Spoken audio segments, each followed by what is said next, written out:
The phone trembled in Natalie Crawford's hand. Her world collapsed with each word the secretary spoke. What training course? Mark took this week off as vacation days. The secretary's innocent response had just detonated Natalie's 15-year marriage like a silent bomb. She thanked the woman and ended the call, her knuckles white against the pharmacy counter. 3 days ago, Mark had kissed her goodbye with a suitcase packed for what he claimed was a mandatory engineering certification in San Diego. Natalie had even ironed his dress shirts. She had packed his favorite snacks for the hotel room. She had wished him luck on the final exam he'd fabricated from thin air. Natalie stared at her reflection in the darkened computer screen of her pharmacy. At 41, she had built this business from nothing while supporting Mark through career changes and promotions. Her long chestnut hair was pulled back in a professional bun, and her white coat hung perfectly pressed on her slender frame. She had always prided herself on maintaining control, on making rational decisions based on evidence. But right now, the evidence was destroying her from within. "Natalie, the Wilsons are here for their prescription," her assistant called from the front counter. She straightened her spine, applied a quick layer of her signature red lipstick, and stepped back into her professional role. "Coming right up," she replied, her voice betraying none of the devastation churning beneath the surface. The Wilsons had been customers for 12 years. They'd attended her and Mark's 10th anniversary party.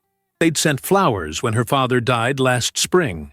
And here she was, smiling and explaining dosage instructions while her marriage disintegrated in real time. That evening, Natalie sat alone at her kitchen island, a glass of untouched Cabernet beside her laptop. Their suburban home felt cavernous and foreign. 15 years of memories seemed to mock her from every corner. Their wedding photo on the mantel, the kitchen backsplash they'd installed together, the armchair where Mark read the Sunday paper, even the throw pillows she'd chosen to match his eyes now seemed like cruel jokes. Her fingers moved across the keyboard, searching for answers. 23 minutes and 41 seconds of research later, she found herself on the website for Alan Brooks Investigations. The testimonials described him as thorough, discreet, and compassionate. Natalie didn't need compassion. She needed truth. "Anderson Pharmacy, this is Natalie."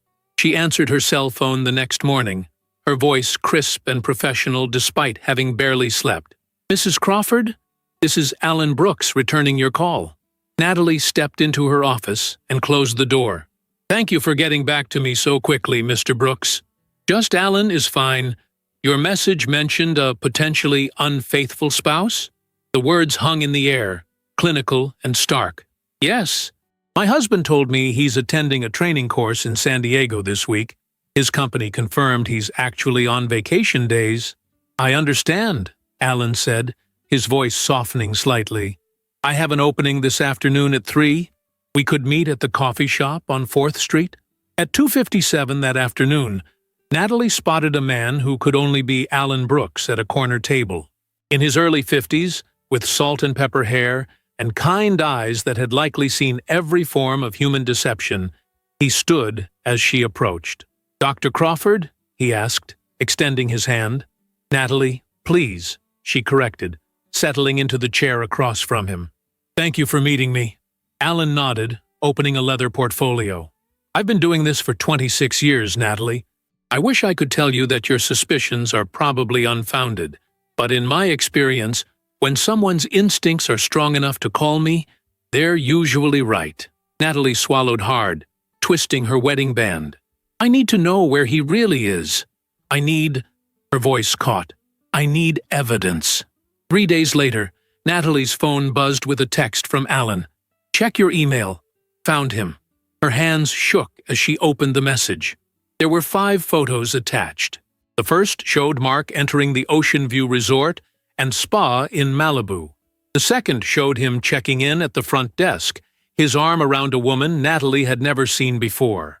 The third was of them toasting champagne on a private balcony overlooking the ocean. The fourth showed them walking hand in hand along the beach at sunset.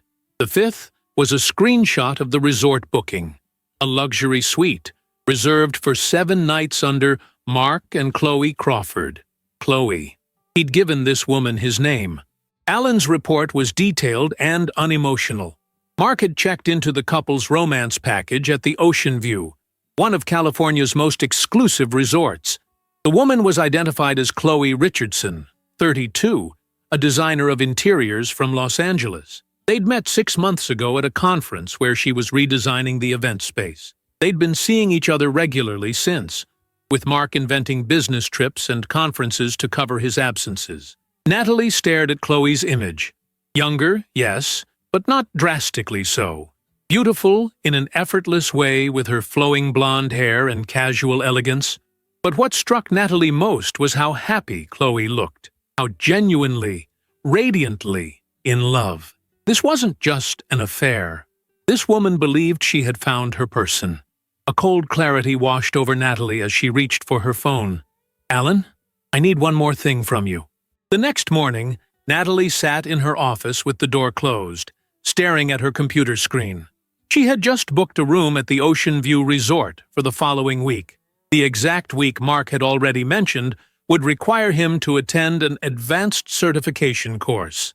She had specifically requested the Serenity Suite, the same suite where her husband was currently staying with his mistress. But that wasn't all. Alan's additional research had revealed something that made Natalie's blood run cold. According to Chloe's social media and conversations with resort staff, she believed Mark was single. He had told her he'd never been married, that he was looking for the one, that he dreamed of starting a family for the first time.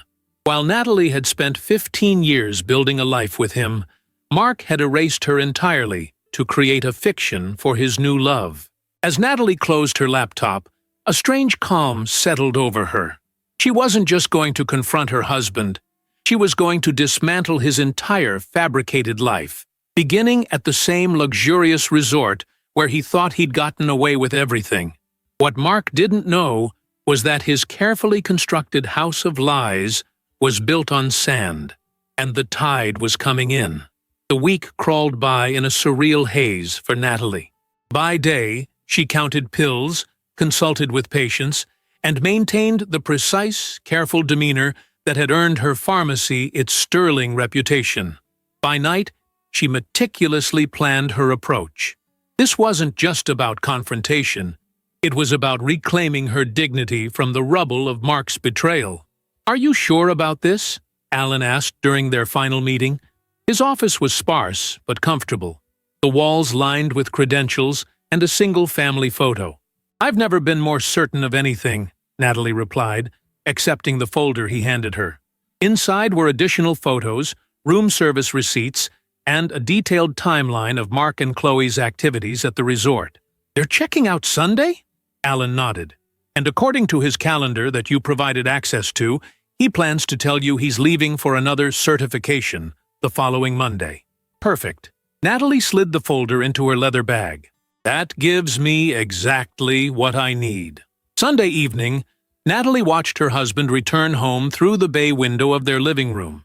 He carried his suitcase with the casual confidence of a man who believed his deception was flawless.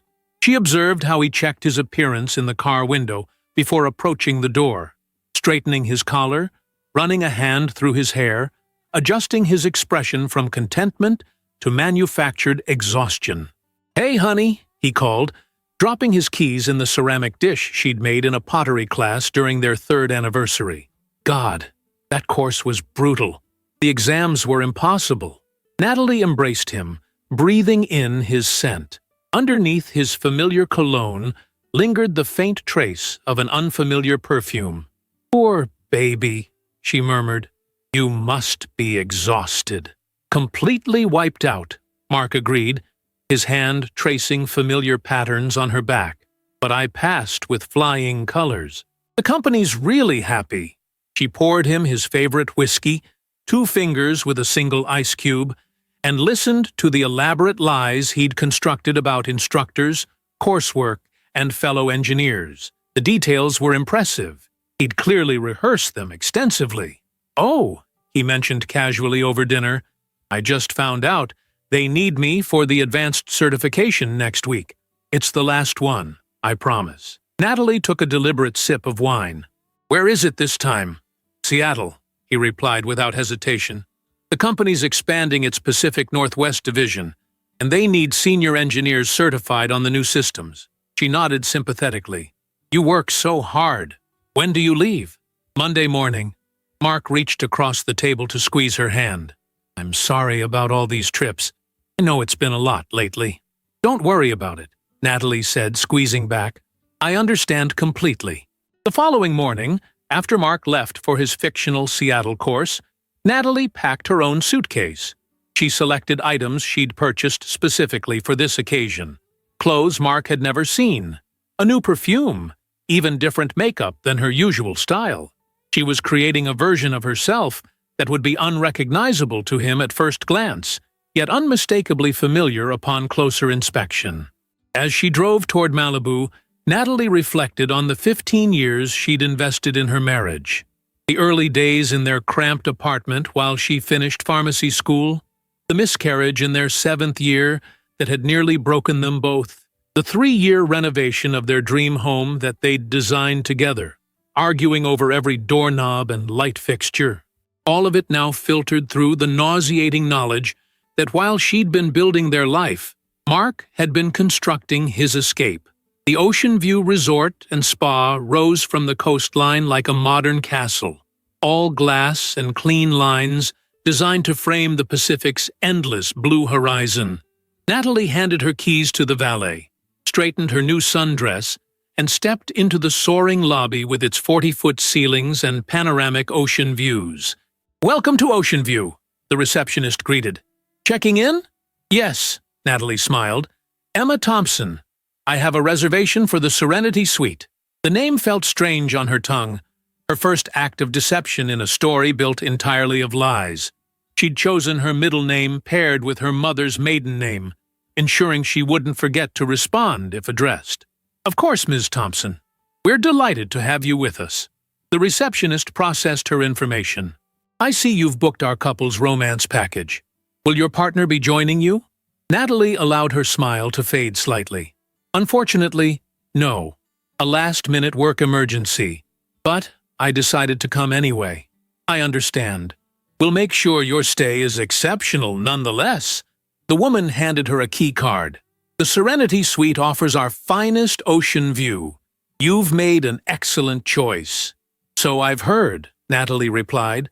I've been told it's quite spectacular. The suite was even more luxurious than the photos Alan had shown her. Floor-to-ceiling windows framed the Pacific like a living painting. The sprawling living area opened onto a private terrace with an infinity plunge pool that seemed to melt into the ocean beyond. Fresh flowers adorned every surface, and a bottle of champagne chilled in an ice bucket beside a welcome note.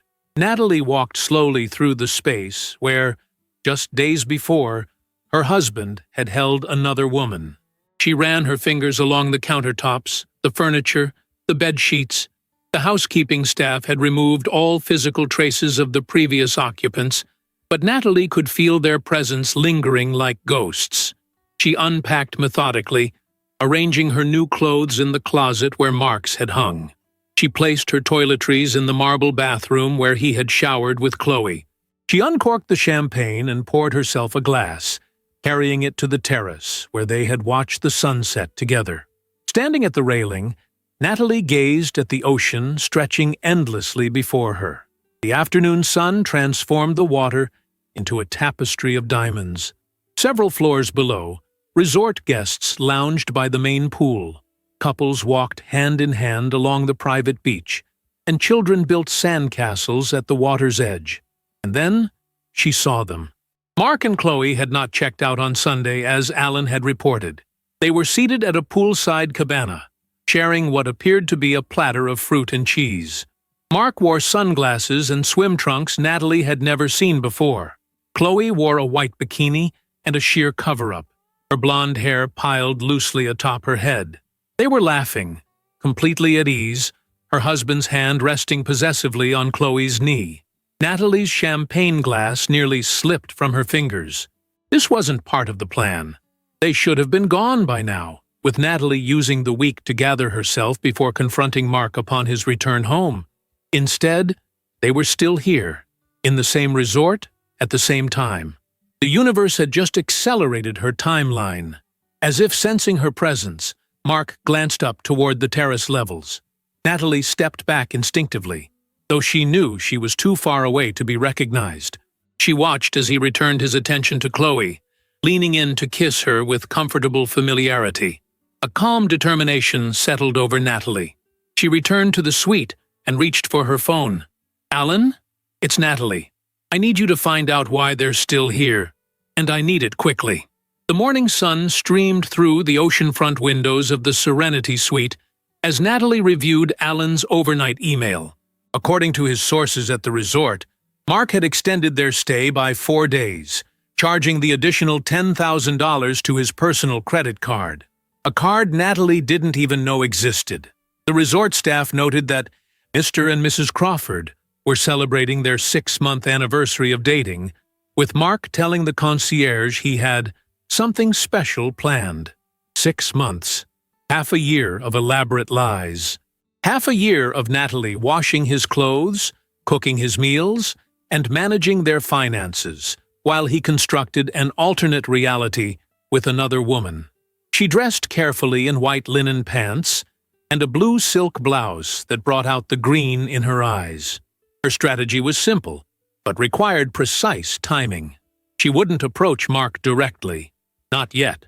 First, she needed to understand exactly what Chloe believed about the man they had both given their hearts to. At 9:38, Natalie made her way to the resort's acclaimed spa. Alan's intelligence indicated that Chloe had a massage scheduled for 10 o'clock, followed by the specialty Ocean Radiance facial. Natalie booked herself for the same facial, time to put her in the relaxation lounge immediately after Chloe's massage. The spa welcomed her with the gentle sound of flowing water and the soothing scent of lavender and sea salt. After changing into the plush robe provided, Natalie was escorted to the women's relaxation lounge, an intimate space with just 6 chaise lounges facing a wall of glass overlooking a private rock garden. She selected the lounge furthest from the door and pretended to read a magazine, her heart pounding as she waited.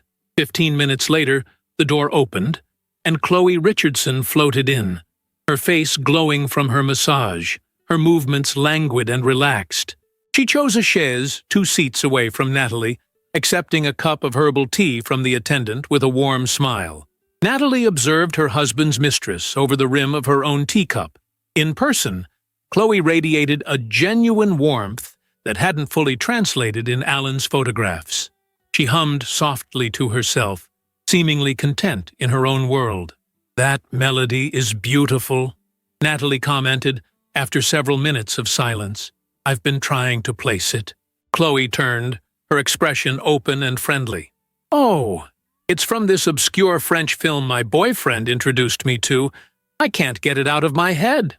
"Your boyfriend has good taste," Natalie replied, setting her magazine aside. "In films and in resorts. This place is magnificent." "Isn't it?" Chloe beamed. "It's our 2nd time here. We came for a weekend when we first started dating, and now we're celebrating our 6-month anniversary." "That's lovely. Congratulations." The words felt like glass in Natalie's mouth. "Thank you. I'm Emma, by the way." She extended her hand, using her cover name without hesitation. "Chloe." They shook hands, and Natalie felt a surreal disconnection from reality. She was touching the hand that had touched her husband, caressed him, held him. "Are you here with someone special, Emma?" Chloe asked. "I was supposed to be." Natalie sighed dramatically. Last-minute work emergency. The curse of dating a successful man. "Oh, I understand completely." Chloe's expression turned sympathetic. "My boyfriend's the same way. Constantly in demand." "What does he do?" "He's an engineering consultant for major development projects." Chloe's face lit up with pride. "He travels all over the country advising on these massive construction projects. He just got back from San Diego last week." "That sounds fascinating," Natalie encouraged. "You must miss him when he's gone." "I do, but it's worth it." He's brilliant at what he does. Chloe tucked her legs beneath her on the chaise. What about your boyfriend? What pulled him away from paradise? Natalie allowed a small laugh. He's in engineering too, actually. Had to fly to Seattle unexpectedly. No way. What are the odds? Chloe's eyes widened. Maybe they know each other. The engineering world can be surprisingly small, Natalie agreed, steering the conversation back to safer ground. So, 6 months together? That's a wonderful milestone. Best 6 months of my life, Chloe confided, lowering her voice slightly. Between us, I think he might be planning something special. He's been acting mysterious, taking phone calls in private. A cold weight settled in Natalie's stomach. Really? How exciting. I don't want to jinx it, but Chloe leaned closer, her expression simultaneously guilty and thrilled. I found a browser tab open on his laptop last week. He was looking at engagement rings. The teacup trembled in Natalie's hand. Her husband of 15 years was planning to propose to a woman who didn't know he was already married. The sheer audacity of it struck her like a physical blow. Natalie struggled to find words. That's quite a commitment after 6 months. When you know, you know. Chloe shrugged happily. And we've talked about it. He's never been married, never found the right person until now. We both want the same things. A home in the suburbs, a couple of kids, maybe a dog. Each word was a fresh cut. The home in the suburbs they were planning was eerily similar to the one Natalie had already built with Mark. The children they dreamed of echoed the pregnancy she had lost, after which Mark had claimed he wasn't ready to try again. Ms. Richardson? A spa attendant appeared at the doorway. We're ready for your facial. That's me. Chloe stood, retying her robe. It was lovely chatting with you, Emma. Maybe I'll see you around the resort. I'm sure you will, Natalie replied, with a calm she didn't feel. Enjoy your facial. When Chloe disappeared, Natalie canceled her own appointment, claiming a sudden migraine. She returned to her suite and stood in the center of the living room, her mind racing. The information she'd gathered was far worse than she had imagined. Mark wasn't just having an affair. He was creating an entire second life, complete with marriage plans. Her phone buzzed with a text from Alan. Found something. Mark made dinner reservations for 2 at the resort's fine dining restaurant. Tonight at 8, table overlooking the ocean. Natalie stared at the message, a plan forming in her mind. If Mark was planning something special for their anniversary, perhaps it was time for Natalie to make some plans of her own.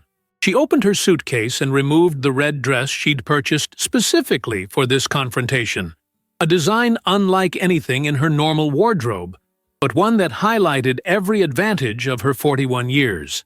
She laid it carefully on the bed, alongside the new stiletto heels and the diamond earrings Mark had given her for their 10th anniversary.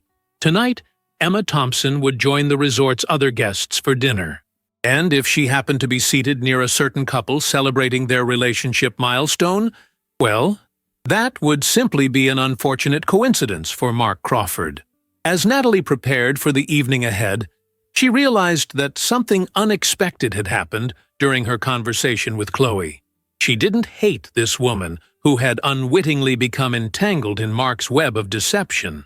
In fact, she felt an unsettling kinship with her. They had both fallen in love with the same man. Both believed his promises. Both built their futures around his lies. By the time night fell over the Ocean View Resort, Natalie was ready. She had spent 15 years being the perfect wife. Now, she would become the perfect stranger. The Ocean View's signature restaurant occupied the resort's highest point, with 3 glass walls offering panoramic views of the moonlit Pacific. Crystal chandeliers cast a warm glow over white tablecloths and gleaming silverware. A pianist played softly in the corner, his melodies blending with the gentle murmur of conversations and the occasional clink of fine china. Natalie arrived at 7:45, having carefully timed her entrance to precede Mark and Chloe. The hostess consulted her reservation list. Ms. Thompson, welcome. Would you prefer oceanfront or garden view this evening? Oceanfront, please, Natalie replied. And if possible, something quiet and intimate. Of course. The hostess led her to a table positioned perfectly, not directly adjacent to where Mark and Chloe would be seated, but close enough to be visible while partially obscured by an elegant arrangement of orchids. "Your server will be with you momentarily." Natalie ordered a glass of Cabernet Sauvignon and pretended to study the menu while her pulse thundered in her ears. At 7 minutes past 8, she heard the hostess's voice again. "Mr. and Mrs. Crawford, your table is ready." Natalie's eyes remained fixed on the menu as Mark and Chloe followed the hostess to their reserved table just 15 feet away. From her vantage point behind the flower arrangement, Natalie could see them clearly while remaining relatively hidden. Mark wore a navy suit she'd never seen before with a light blue tie that matched his eyes. Chloe was stunning in a silver dress that caught the light with each movement. Mark pulled out her chair with practiced gallantry, the same gesture he'd performed for Natalie countless times over 15 years of marriage. "Happy anniversary, beautiful," she heard Mark say as they sat down. His voice, the same voice that had whispered "I love you" to Natalie that morning, was soft with affection. "6 incredible months," Chloe replied, reaching across the table to intertwine her fingers with his. "I still can't believe how lucky I am." Their server appeared at Natalie's table. "Have you decided on your entree, ma'am?" "The seared scallops, please," Natalie responded, deliberately raising her voice just enough. She noted the slight stiffening of Mark's shoulders, the momentary pause in his movement. His back was to her, but she knew her husband's body language intimately. He'd recognized her voice, but was likely convincing himself he was mistaken. The first course arrived for both tables. Natalie sipped her wine and maintained her composure while covertly observing the couple. They were completely absorbed in each other, sharing bites of their appetizers and speaking in the intimate shorthand of people who believed they shared something special. "Remember our first date?" Chloe asked, her expression playful. "You were so nervous you knocked over your water glass." Mark laughed. "I was terrified you wouldn't give me a second chance." "As if I could resist," Chloe teased. "Not when you showed up with those little architectural sketches of my dream house on napkins." Natalie nearly choked on her wine. Those napkin sketches were a signature move Mark had used on her 17 years ago, when they'd first met at her friend's wedding. He'd claimed to design her perfect home while they danced, then presented the detailed drawings with a flourish. She'd been charmed by his creativity, never imagining he'd recycle the same routine for another woman nearly 2 decades later. As their main courses arrived, Natalie decided it was time to accelerate her plan. She signaled her server. "I seem to have dropped my napkin," she said when he approached. "Would you mind bringing me a fresh one?" When the server returned with the napkin, Natalie deliberately knocked over her water glass. The crash and splash caught the attention of several nearby diners, including Mark and Chloe. "Oh, I'm so sorry," Natalie exclaimed, loud enough to be heard. As she helped the server mop up the spill, she positioned herself to be fully visible to Mark's table. She felt Mark's eyes on her instantly. Through her peripheral vision, she saw him freeze mid-sentence, his fork suspended halfway to his mouth. She turned slightly, allowing him a clear view of her profile, while pretending to be unaware of his presence. The color drained from Mark's face. He set down his fork with a shaking hand and whispered something urgently to Chloe, who looked concerned. "Are you all right?" the server asked Natalie. "Perfectly fine," she replied with a warm smile. "These things happen. Thank you for your help." When the commotion subsided, Natalie returned to her meal, maintaining the charade of a woman dining contentedly alone. She could practically feel Mark's panic radiating across the room. He was now seated rigidly in his chair, his back unnaturally straight, stealing glances at her between forced conversational snippets with Chloe. "Is something wrong?" Natalie heard Chloe ask him. "You look like you've seen a ghost." No, Mark assured her unconvincingly. "Just remembered an email I forgot to send before we left the room." Natalie waited until they were midway through their entrees before implementing the next phase of her plan. She pulled out her phone and pretended to answer a call. "Emma Thompson speaking," she said clearly. "Oh, hello there." She launched into an animated conversation with her imaginary caller, occasionally laughing and gesturing with her free hand. She mentioned engineering projects, Seattle business trips, and work-life balance, all while never once looking directly at Mark and Chloe's table. Mark was now visibly sweating.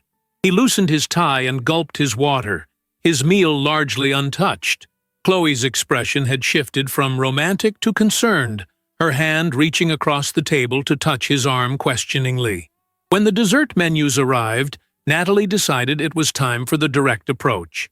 She stood, smoothed her red dress, and walked deliberately toward the restrooms, which required her to pass directly by Mark and Chloe's table. As she approached, she allowed her gaze to land on them naturally, as if noticing them for the first time. She stopped, her expression shifting to one of pleased surprise. "Chloe," she said warmly, "from the spa this morning? What a lovely coincidence." Chloe brightened with recognition. "Emma, how nice to see you again." Mark sat frozen, his knuckles white around his water glass, his eyes darting between the two women in undisguised horror. "I hope you enjoyed your facial," Natalie continued, deliberately ignoring Mark. "Mine was unfortunately cancelled due to a migraine." "It was wonderful," Chloe replied. Then, with a genuine smile, she gestured to Mark. "Emma, this is my boyfriend, Mark. Mark, this is Emma. We met at the spa this morning." Mark's face was ashen as he forced himself to turn toward Natalie. Their eyes met for the first time that evening, his wide with terror, hers cool and composed. "Pleasure to meet you, Mark." Natalie extended her hand. "Emma Thompson." Mark had no choice but to take her hand, his own clammy with stress. "Hello," he managed, his voice barely audible. "Emma's boyfriend is also in engineering," Chloe explained cheerfully. "Isn't that a coincidence? He got called away to Seattle on business." "Seattle?" Natalie repeated, holding Mark's gaze. "My goodness, what are the odds? Mark, what area of engineering do you specialize in? Perhaps you know my boyfriend." Mark opened his mouth, but no sound emerged. Sweat beaded visibly on his forehead. "He's a structural engineering consultant," Chloe answered proudly when Mark remained silent. "He works on major projects all over the country." "How fascinating," Natalie smiled. "My boyfriend is in civil engineering. Bridges, mostly.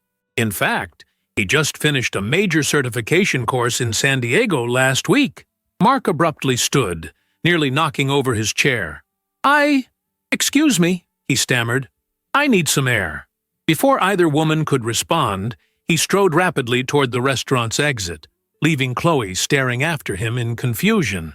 "I'm sorry," Chloe said, clearly embarrassed. "He hasn't been himself tonight. I think he's nervous about something." "No need to apologize," Natalie assured her, taking the seat Mark had vacated. "Men can be so mysterious sometimes, can't they? One minute they're fine, the next they're completely undone by the smallest things." Chloe nodded, glancing toward the door where Mark had disappeared. "He's been acting strange all evening, taking phone calls in the bathroom, checking his watch every 5 minutes. Perhaps he has something on his mind," Natalie suggested. "Something important he's planning?" A blush crept into Chloe's cheeks. "I've been wondering. Our 6-month anniversary seems like an odd time to be so nervous unless he's planning to ask a very important question?" Natalie completed the thought. "Is it crazy to think that after just 6 months?" Chloe asked, her voice dropping to a whisper. "We haven't known each other that long, but it feels like we've been together forever." Something twisted painfully in Natalie's chest. This woman wasn't just a fling to Mark. She was a complete replacement. A younger version of the life he'd already built and apparently grown tired of. "I don't think it's crazy at all," Natalie said softly.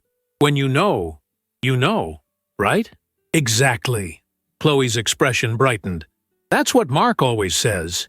He told me he's never felt this way about anyone before, that he's been waiting his whole life to build a future with someone who truly understands him."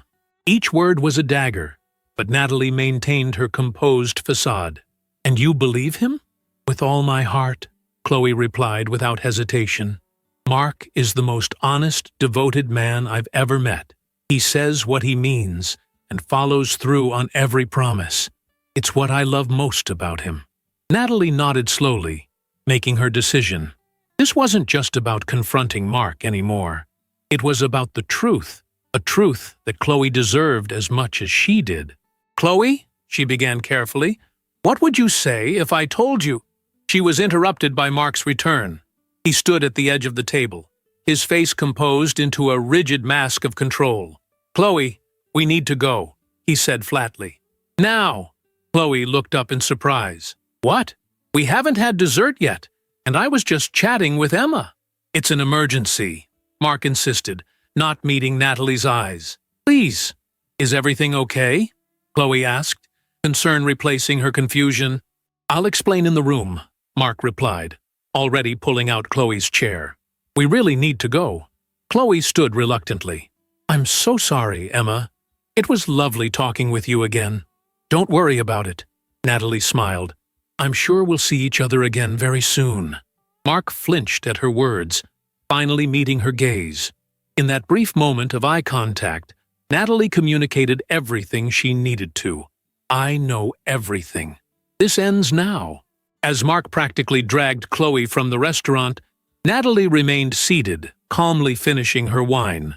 The night wasn't over yet. In fact, it was just beginning. She signaled for the check, left a generous tip, and walked unhurriedly toward the elevator. In her purse, her phone buzzed with a text from Alan. "He's packing. Looks like they're planning to check out tonight." Natalie smiled to herself as she pressed the button for her floor. Mark could run, but he couldn't hide. Not anymore. The elevator doors slid open on Natalie's floor, revealing a harried Mark pacing the hallway outside her suite. He froze when he saw her, his face contorted with panic and disbelief. "What are you doing here?" he hissed, advancing toward her with jerky movements. "Are you insane? What kind of sick game are you playing?" Natalie stepped out of the elevator with deliberate calm. "I'm not playing any games, Mark. Unlike you, I deal in truth. You need to leave. Now." His voice trembled with desperation. "I told Chloe I forgot something important in the business center. I have maybe 5 minutes before she starts wondering where I am." "5 minutes," Natalie echoed.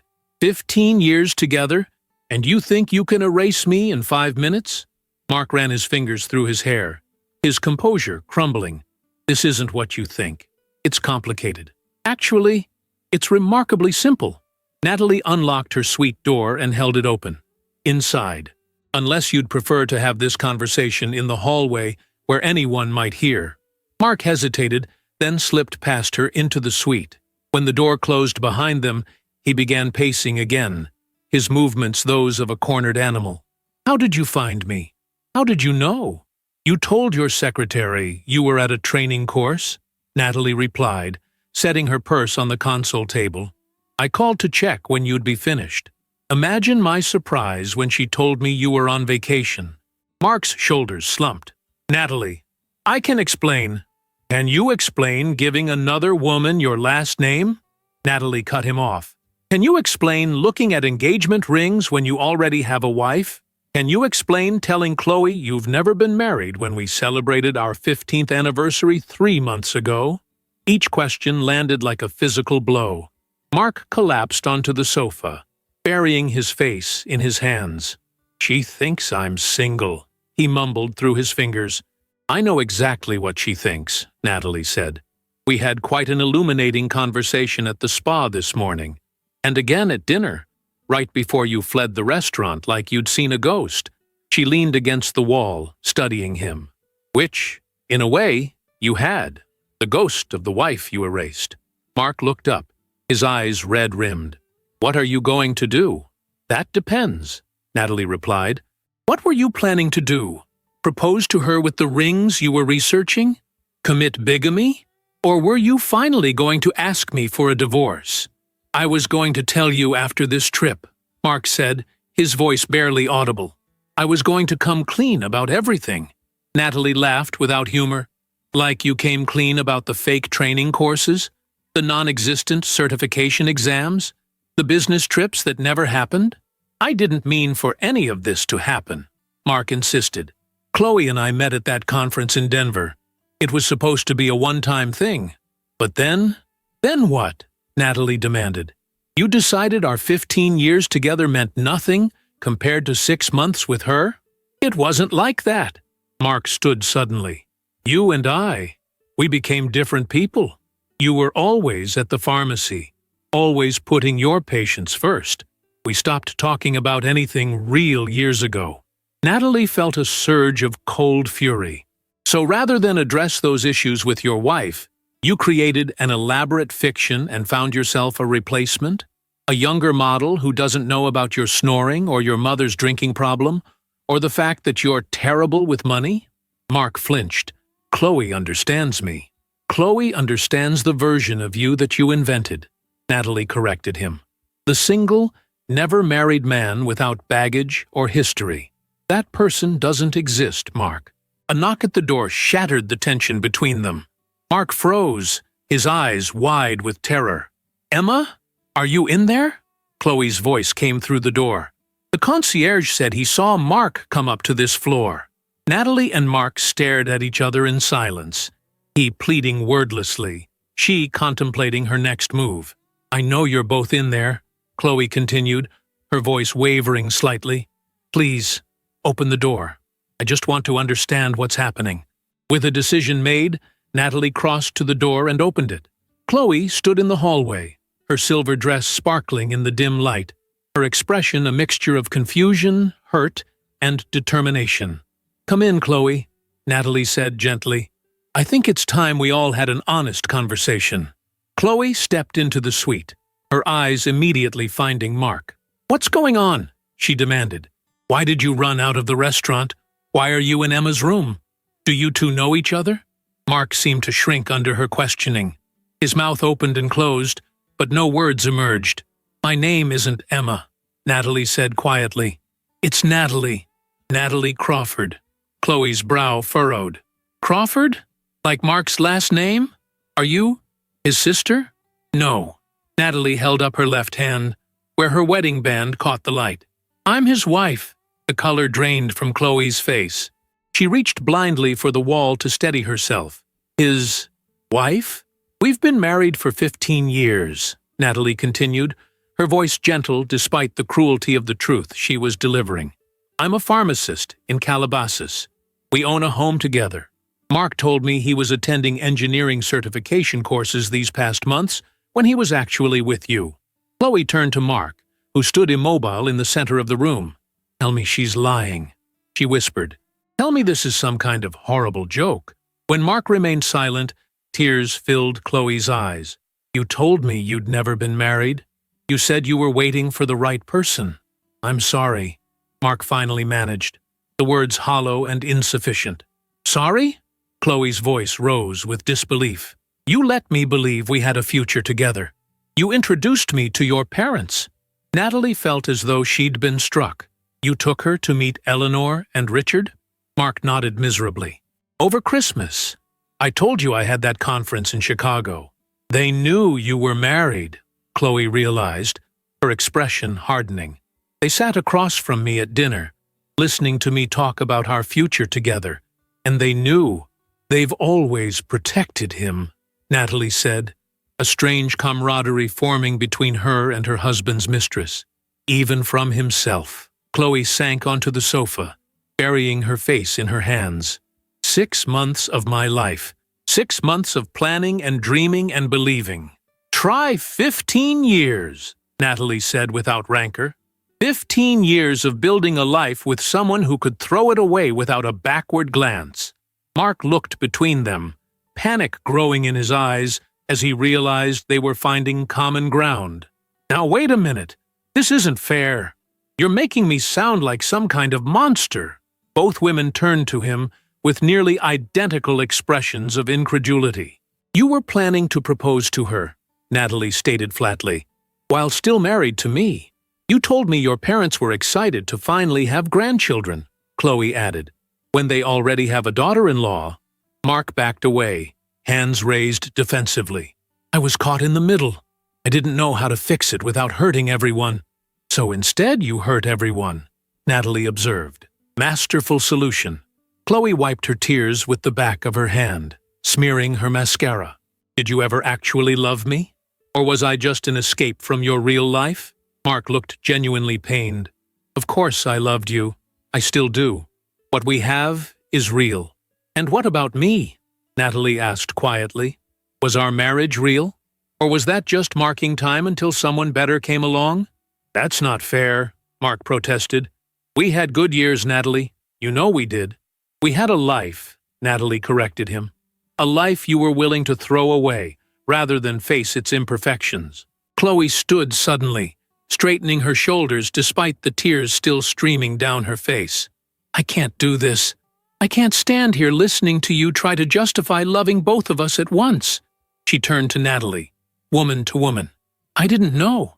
I swear to you, I had no idea he was married. I believe you, Natalie said, and she meant it. He fooled us both, just in different ways. Chloe nodded, then faced Mark one final time. Don't call me. Don't text. Don't show up at my door with explanations or apologies. You're a married man, and you've been living a lie. Whatever we had, whatever I thought we had, is over. She moved toward the door with dignity, despite her tear-stained face and trembling hands. At the threshold, she paused to look back at Natalie. I'm truly sorry for the pain I unknowingly caused you. When the door closed behind Chloe, silence engulfed the suite. Mark stood motionless, as if unable to process what had just happened. Natalie watched him, this stranger she had shared her life with, and felt an unexpected sense of clarity. She's stronger than I would have been at her age, Natalie observed. You chose well for your second life. Mark sank into a chair, looking suddenly old and deflated. What happens now? Now? Natalie picked up her phone from the console table. Now, I call the front desk and change my flight to tomorrow morning instead of Friday. I go home to our house, which will soon be just my house, and I call my lawyer. You stay here in this beautiful resort where you've created so many special memories, and you figure out how to live with yourself. Just like that? Mark looked up at her with disbelief. 15 years? Ended in a hotel room? Our marriage ended the moment you decided to create a second life, Natalie replied. This is just the acknowledgement of what you've already done. Mark buried his face in his hands. I never meant to hurt you, Natalie. I never wanted it to end like this. I believe you, she said, surprising herself with the truth of it. I don't think you're malicious, Mark. Just breathtakingly selfish and cowardly. She moved to the bedroom and began packing her things, methodically folding the new clothes she'd bought for this confrontation. Mark followed, hovering in the doorway. Is there anything I can say? He asked. Anything I can do to make this easier? Natalie paused, considering his question seriously. You could try honesty. Just once, as a novelty. I did love you, he said quietly. For a long time, I loved our life together. I know. She zipped her suitcase closed. That's what makes this so sad. You threw away something real for a fantasy that couldn't last. And now I've lost both of you. Natalie studied him, the husband she had loved for 15 years, the man she had planned to grow old beside. She felt neither hatred nor rage, just a profound weariness and an unexpected sense of freedom. You haven't just lost us, Mark. You've lost yourself. The man I married wouldn't have been capable of this level of deception. Somewhere along the way, you became someone else entirely, and I'm not sure even you know who that person is anymore. She lifted her suitcase from the bed. I'm going to sleep in another room tonight. I suggest you do the same. What will you tell people? Mark asked. Our friends? My family? The truth, Natalie replied simply. That's the difference between us now. I have nothing to hide. As she moved toward the door, Mark called after her one last time. I really am sorry, Natalie. She turned to look at him. This man who had been the center of her world for so long. I know you are. But sorry doesn't change anything. It doesn't rebuild trust, or erase lies, or heal broken hearts. It's just a word, Mark, and we've had enough words between us. Natalie closed the door behind her, leaving her husband alone in the suite that had witnessed the final unraveling of their marriage. In the quiet hallway, she felt an unexpected lightness spreading through her chest. The weight of suspicion and betrayal she'd carried these past weeks was lifting, replaced by the certain knowledge that, whatever came next, it would be of her own making. As she requested a new room at the front desk, she caught a glimpse of her reflection in the polished marble wall, a woman in a red dress, standing straight-backed and clear-eyed despite everything. She hardly recognized herself, yet somehow felt more authentic than she had in years. 3 months later, Natalie sat at an outdoor cafe in downtown Calabasas, reviewing paperwork for the divorce her lawyer had just finalized. The autumn sun warmed her shoulders as she signed the last document and closed the folder. "Excuse me," a voice said. "Is this seat taken?" Natalie looked up to find Chloe standing beside her table, looking different than she had at the resort. Her hair was shorter, her style more professional in tailored pants and a simple blouse. "Please," Natalie gestured to the empty chair. "Join me." As Chloe settled across from her, an unexpected smile broke across Natalie's face. Their paths had crossed by chance at a pharmaceutical conference where Chloe was managing the event design. What had begun as an awkward encounter had evolved, surprisingly, into something resembling friendship. Two women united by the peculiar experience of loving and losing the same unworthy man. "Just sign the final papers," Natalie said, tapping the folder. "How does it feel?" Chloe asked, genuine concern in her eyes. Natalie considered the question. "Like closing a book I've read too many times. I know how the story ends, and I'm ready for something new." "To new beginnings, then." Chloe raised her water glass in a toast. Natalie clinked her own glass against it. "And to the unexpected friendships we find along the way." As they sat in companionable conversation, Natalie reflected on the strange journey that had brought her here. She had lost a husband, but reclaimed herself. She had confronted her worst fears and emerged stronger. And most surprisingly of all, she had found understanding and connection where she least expected it, with the woman who might have replaced her. Life, Natalie was discovering, had a way of revealing its most profound truths in the aftermath of its greatest deceptions. If you enjoyed the story, leave a like and subscribe to the channel. And drop a comment below. What city are you watching from? And if your heart tells you to, feel free to leave me a tip on Buy Me a Coffee. Just check the first pinned comment. Thanks for keeping me company and for the coffee, and I'll see you in the next story.